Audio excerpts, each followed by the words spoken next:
Okay, so it's day 25 of my daily dollar cost average strategy for buying Bitcoin to acquire as much Bitcoin as possible. And again, same routine that I've been doing. So take it from DAI, which is the stable coin, over to Bitcoin, $333. See, that's another thing. Like people might say you know, because of transaction costs or whatever, they don't want to put so much in a day from their bank account or whatever. You could like if you do have a large sum of money, you can put it all like in Coinbase or Binance or something like that, and just have it sit in a stable coin, then draw from that if that's if that's an issue. But anyway, so that's what I'm doing. I had it all sitting in DAI, and anyway, so again, $333 from DAI into Bitcoin. Preview the convert. There you have it. So convert now.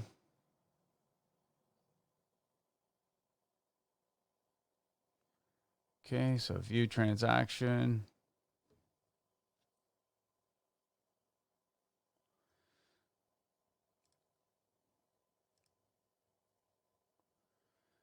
Okay, so there it is. So I have just roughly over 14% of one Bitcoin, so $8,808.01 Canadian. Chainlink was going up a little bit there, and Algorand I think is doing okay today, but I'm still down from my original purchase price. And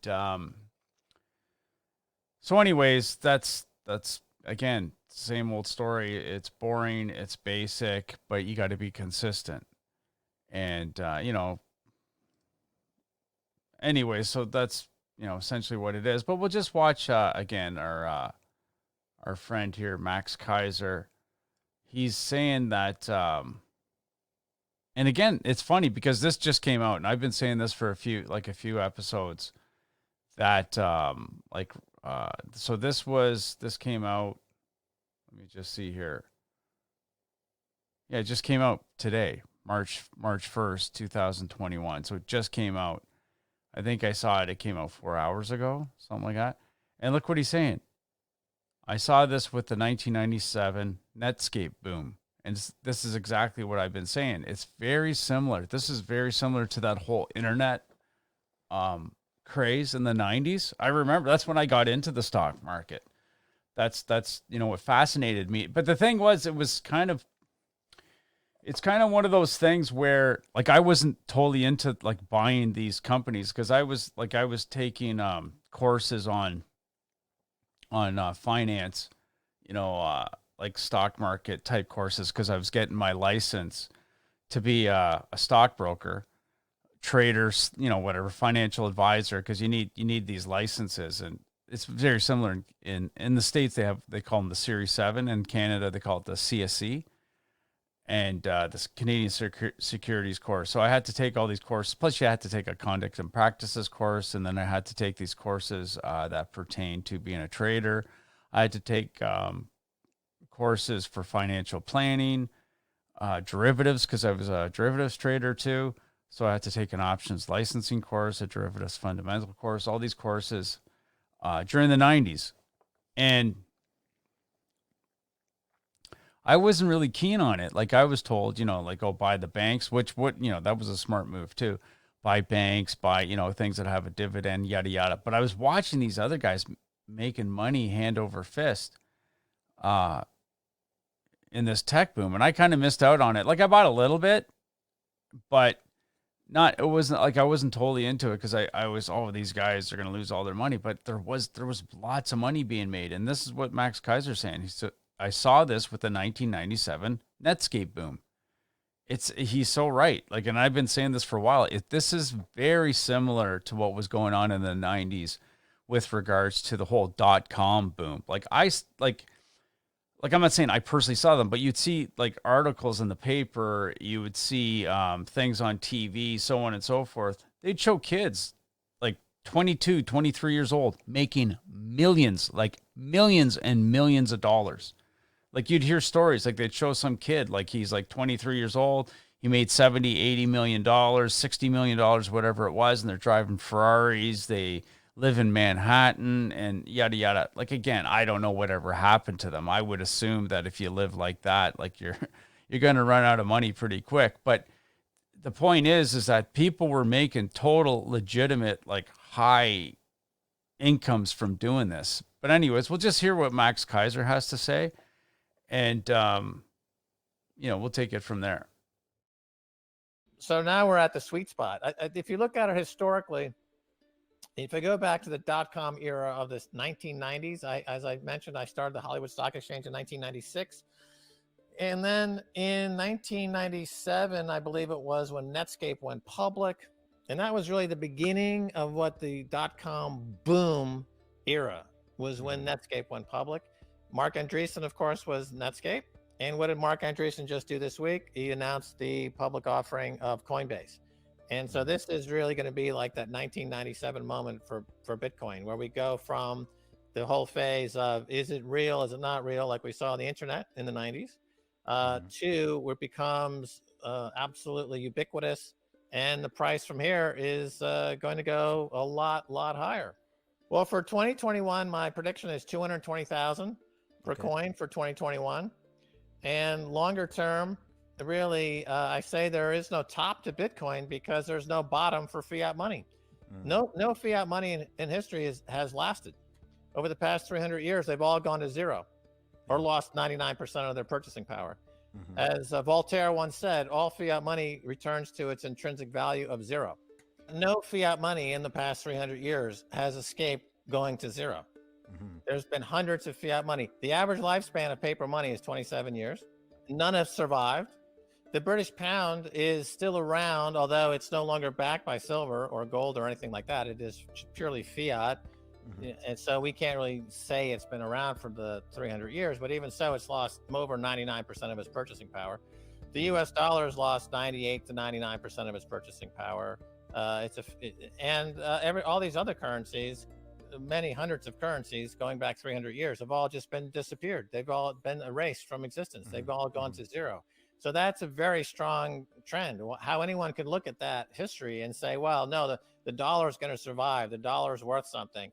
When it's backed by nothing except the Pentagon, as Paul Krugman at the New York Times says, the US dollar is backed by men with guns. Well, guess what? The Pentagon, those guns. Hey, Paul, I'm creating an online course that teaches people filmmaking in just 14 days. Terrible. It costs a lot of money to keep it gassed up. You know how much it costs to keep the Pentagon at gassed up every day? The jets, the planes, the transportation, all that petrochemical. They spend $250 million a day. And oh, by the way, we just entered into a secular bull market for commodities. Oil is going up. All the prices of everything going up. So the Fed is like, oh, we're just going to print more. We're going to print more. We're going to put another 10 trillion, 15 trillion, 20 trillion. Well, and then we're going to buy it all back and put it on our balance sheet again. We're going to monetize the debt. We're going to keep doing that. Okay, well, we already see inflation breaking out in the economy right now. Yeah, people are noticing it, and it's only going to get worse. So you're going to see the next few months, food and energy, it's going to be up 30, 40, 50%.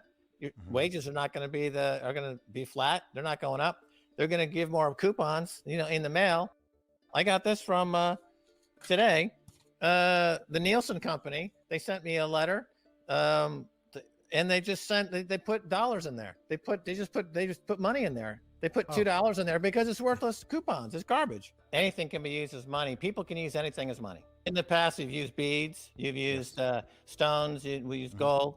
They've all been used as money. And as long as a lot of people use it as money, it becomes money. Okay, so now we've got a global community of 100 million now using Bitcoin. The first point is that they use it as money. Yeah. So they believe it's money. It is money because people use it as money. And that's the first point. In other words, money is whatever people think it is. Whatever the community decides it is, that's money.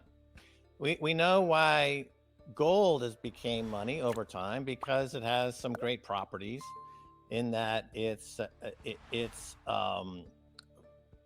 has no entropy, right? I mean, an ounce of gold today will remain an ounce of gold for 100 years or 200 years. It's stable in this sense.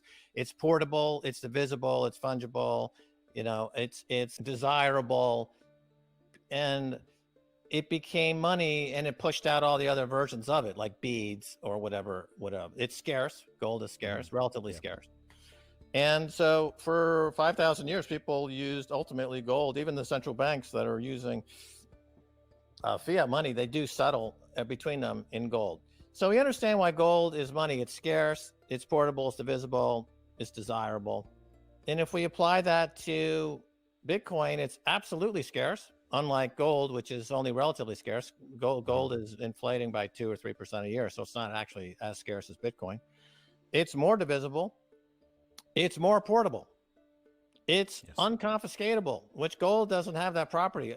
Gold can get confiscated, and it's been confiscated in the past. In 1933, America's gold was confiscated by FDR and put in Fort Knox, right? So gold is confiscatable. Bitcoin is unconfiscatable. So the people who are against it are people who are completely vested in the system as it is now, in the status quo. So people like Nouriel Roubini or Peter Schiff or Paul Krugman of the New York Times, or the people at Davos, the people at the IMF, the people at the World Bank, who are wed to paper money, who are wed to the idea that the world should be centralized, that there should be a Politburo of authoritarian and authorities who making policy for everybody. And if you were to go against that, you're a heretic, and we're going to send in the Inquisition, and we're going to burn you at the stake. So it's very similar to what we saw during the medieval times. For example, when Copernicus was, suggesting that it's not the Earth at the center, but the sun. That was a direct assault on the Catholic Church and the power structures of that day. Similar in that it's totally told the center of the elite world that their money printing fiat money central banks are not the be all and the end all. We've got something here that pushes you out. It's the first change in base layer money in 5,000 years. So they are like the priests of the church were not happy about it when they were shown up to be charlatans. The people, the elites now in the US and around the world are not happy that they're being shown up to be frauds, to be charlatans, that their philosophy is dead, their modus operandi is corrupt. So they're not happy about it. So we would want, if Bitcoin is going to be successful, it would have to attract the ire of the legacy system and the authoritarians who would be challenged by it, of course. So, but one by one they fall, and they come over to the side of Bitcoin. We've got 3 sitting Congress people in Washington now who are actively pro-Bitcoin. We've got Cynthia Lummis in Wyoming, who's a senator, who's a Bitcoiner. We've got 2 others in Washington who are now totally pro-Bitcoin. America now is starting to shift to be getting more pro-Bitcoin. So and this idea of government banning it, again, completely fallacious argument. Instead, what we're seeing is that governments are realizing they need to embrace Bitcoin to remain competitive. Yes. So they're not going to ban it. They're going to start mining it. They're going to start hoarding it because we're having what's similar to, let's say, a Sputnik moment. Okay, so what he's saying here, like this is, I don't know. To me, you could say he's overly sensationalizing Bitcoin or whatever the case may be. But the way you got to look at it is everything he's saying is true. Like, people just have this sense of, I don't know, they have a sense of security that there's always like a big group of smart people controlling everything. And yeah, it might be a little bit corrupt. Yeah, it might be this, but at least there's some sort of element of control, right?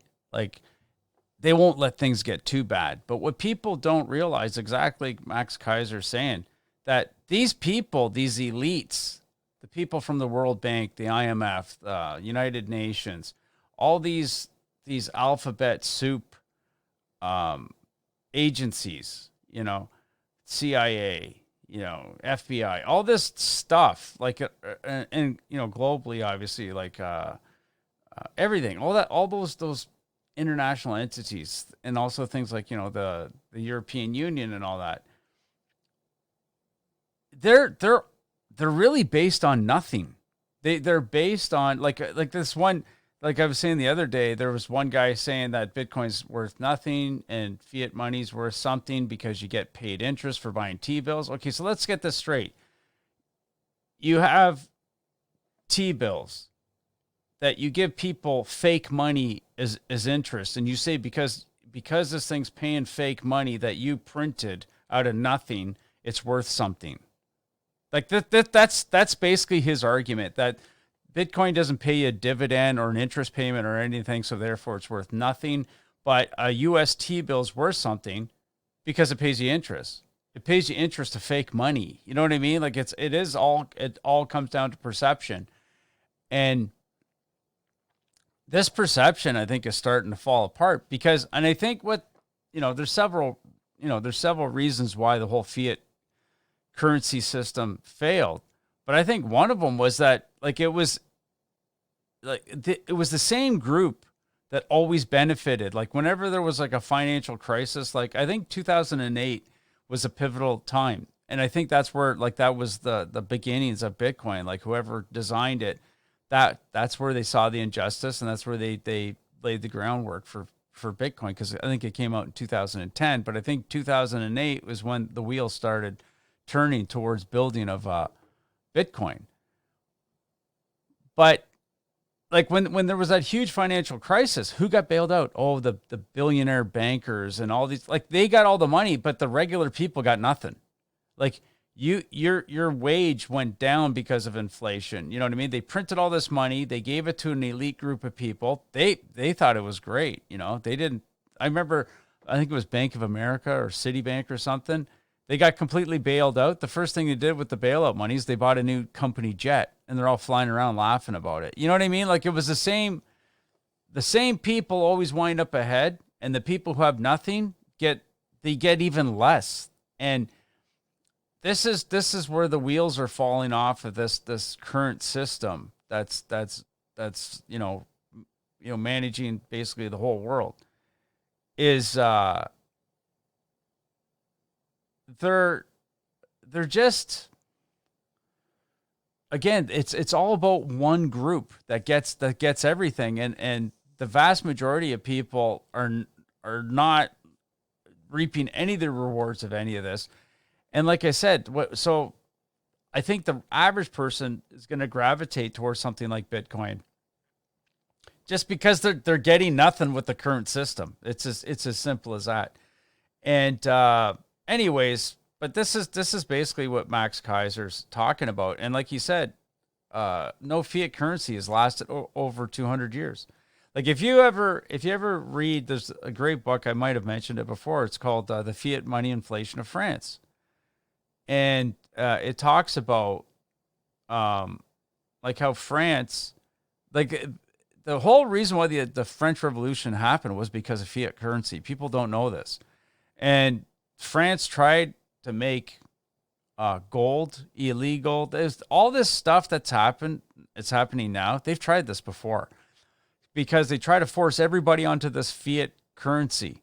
And if you ever got caught using gold, that's why most of the people during the French Revolution were sent to the guillotine, was because they were using gold. They weren't using the French currency. And this was all brought about from like corruption within, right? I can get into the whole, background of it, but it would take a while to explain it. But like that French Revolution was about fiat currency, and they never teach you that in history class. I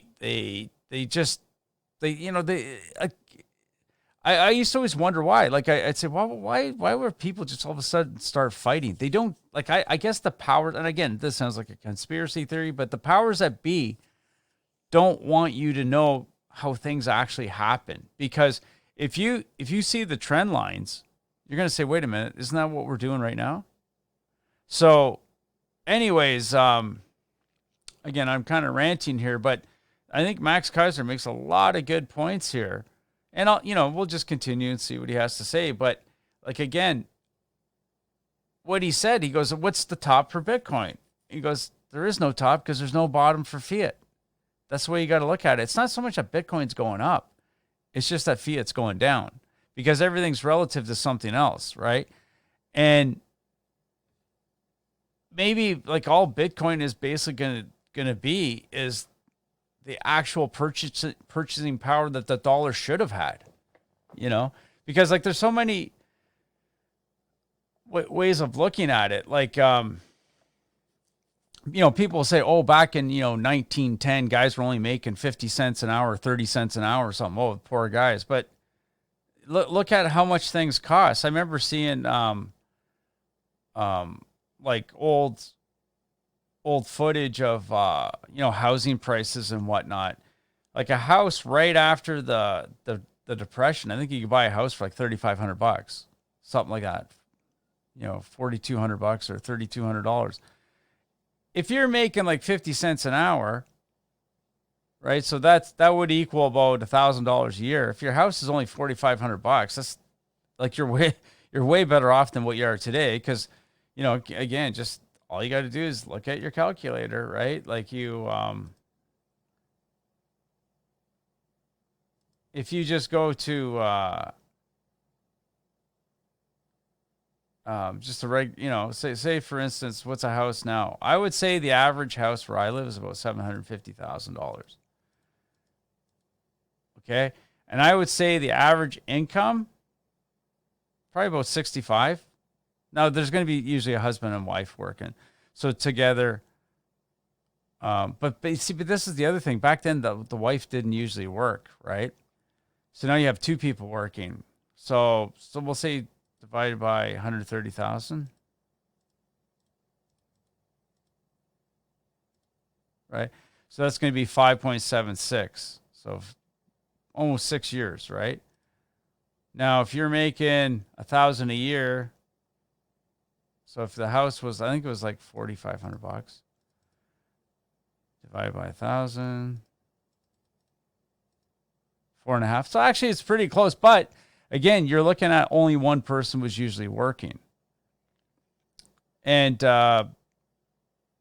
they would, and that's granted that guys were making 50 cents an hour. I think my dad said when he was a kid, and he was like, this was back in the 50s, I think he was making 98 cents an hour. And guys used to always say, oh, you'll never live long enough to see $2 an hour. But you could buy a brand new car for, I think he said $1,600. Wasn't a great car, but you could get a new car for $1,600. So again, if you're making around $2,000 a year, it almost works out to be the same. But yeah, this, we'll just listen to what he has to say, and I'll comment on that. When America entered the space race because the Soviets had put up a satellite in orbit, and then America said, we're going to land a man on the moon. Well, now you've got Iran, Russia, China, Kazakhstan, and several other countries are hoarding and mining Bitcoin. And America is going to look at that and say, wait a minute, do we want Iran to be the richest country in the world? No, we've got to start mining and hoarding Bitcoin right now. Mm-hmm. And it's got to be a hash race or a hash moment where America's got to start to get in the race here. Anybody who bans Bitcoin is going to be left for dead. Okay, so that's an amazing point right there. And I thought this too. Like, you're going to, like, again, I don't know how it is in the States or anywhere else in the world, but I know in Canada, like I can't put any more money into Coinbase because it's blocked by my bank. They have blocked me off, and I phoned them about it, and they're like, no, we've made the decision. You're not allowed to buy Bitcoin. Like you've made the decision. I am not allowed to spend the money that I've earned on what I want. And she's like, no, you can't do it. We've banned you from doing that. And I'm like, well, why is that? And she goes, because it's risky. I go, okay, so let me get this straight. So now it's a moral issue. She's like, yeah, okay. She's concerned about me. And I'm like, okay, so do you guys ban people from going to the casino? Because you got like a 99% chance of losing your money at a casino. Like if you go to a casino and you pull out your bank card, you can get money. Where is all of a sudden like the concern about people losing money at the casino with the bank as far as the bank is concerned? Did they ever say, "Oh yeah, we don't agree with you going to the casino"? Did they do that? No, they don't. They don't seem to care about you about that. Do they seem to care about people running themselves into financial problems when they're at every single university with booths set up so they can hand out credit cards to first year students who don't really understand finance, who don't even have jobs, knowing that they're probably not going to be able to pay it back, but they're going to start them on financial ruin from day one? Are they worried about you then? Are they worried about people who go to bars drinking booze and every other thing? Why aren't they stopping? Oh, we don't believe in alcohol. You can't buy it with our bank card. Do they care about that? I don't think so. I don't think it's a moral issue that they're worried about us. I think it's they're worried about themselves. I think they've come to the realization that if Bitcoin does take shape, if it does take hold, they're done. And like Max Kaiser saying, like I do think right now, like the banks they hate Bitcoin. You mark my words, and I totally agree with Max Kaiser on this one. Is you mark my words, within a couple of years, they're going to be trying to get people who have Bitcoin to come to their bank, and they're going to do things like like they'll offer security, like cold storage services and whatnot. Yeah, keep your Bitcoin here, and because they'll be able to loan it out or something. Like they're going to try to cater to people who have Bitcoin. Please bring your Bitcoin to us and yada yada yada. Watch, mark my words. They're going to do that. They're going to go from trying everything possible to thwart it so you can't get it, to all of a sudden they're going to be wanting it. They're going to be kissing your ass to bring it over to them, And no, I can totally see that coming. And like Max Kaiser says, it's going to be like an arms race or something. They're going to governments are going to have to embrace it, or your nation's net worth is going to go down to zero. You're going to have to, because it's going to be the standard of the world. And if you don't get into it, you know what I mean? Like it's like saying, like when cars came out, no, we're just going to stick to horse and buggy. You do that. Like if you owned a company and we're only going to bring our product to market with a horse and buggy, you're going to go out of business. It's as simple as that, Or we don't believe in, using computers in our business. We're going to do everything on paper, clipboards and paper. That's the way we're doing it. We've done it that way before. We're going to keep doing it. You're going to go out of business. You're not going to be able to compete. It's as simple as that. There's no more to it than that. If you don't embrace blockchain technology, cryptocurrencies, and Bitcoin in particular, you're done. It's as simple as that. Anyways, so that's it for today. This was kind of a long one, but I think what I'm going to do in the coming, future episodes, excuse me, is I think I'm going to set up a Binance account and start buying Cardano on a daily basis as well. But because you can't buy it on Coinbase, which I still don't understand why you can't do that, but whatever.